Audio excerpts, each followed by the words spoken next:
जय भीम जय भारत। बाबा साहेब भीमराव आम्बेडकर ने कड़कती ठंड में मनुस्मृति की प्रतियों को आग के हवाले कर दिया और उसकी आंच तापने लगे। उनके साथ उस समय महाराष्ट्र के एक चित्पावन ब्राह्मण गंगाधर नीलकंठ सहस्रबुद्धे नाम के एक सामाजिक कार्यकर्ता भी थे, जिन्होंने भी मनुस्मृति की प्रतियां जलाईं।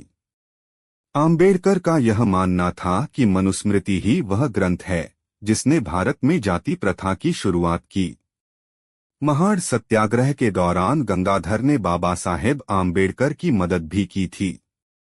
इस बाबा साहेब आम्बेडकर ने की सबसे पहले आलोचना महाराष्ट्र के एक और सुधारवादी महात्मा ज्योतिबा फुले ने की थी। आज करीब 100 साल बाद यह किताब फिर से चर्चा में है, जिसे दिल्ली यूनिवर्सिटी में कानून पढ़ने वाले छात्रों के लिए पाठ्यक्रम में शामिल करने का एक प्रस्ताव लाया गया था। प्रस्ताव खारिज हो गया है, मगर इस मामले पर फिर से बहस शुरू हो गई है।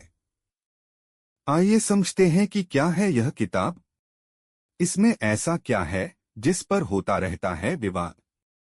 जब आम्बेडकर ने मनुस्मृति जलाया तो उसके बाद से पूरे देश में इस किताब को जलाने का सिलसिला चल पड़ा।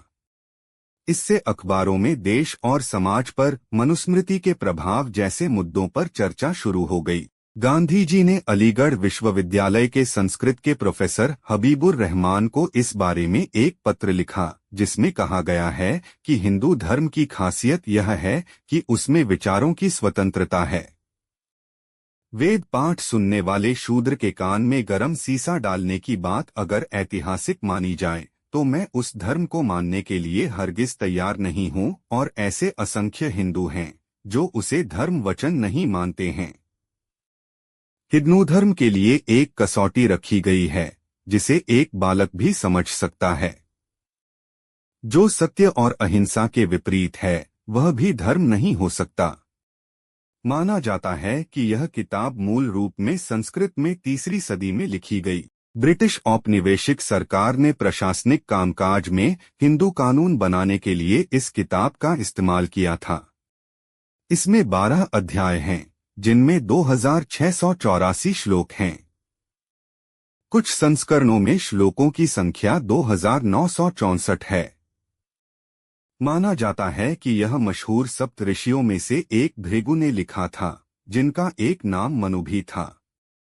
जय भीम जय भारत आम्बेडकर के मुताबिक गांधी भारत के इतिहास में एक प्रकरण थे, वो कभी एक युग निर्माता नहीं थे। गांधी पहले से ही इस देश के लोगों के ज़हन से गायब हो चुके हैं। जय भीम जय भारत। नमस्कार।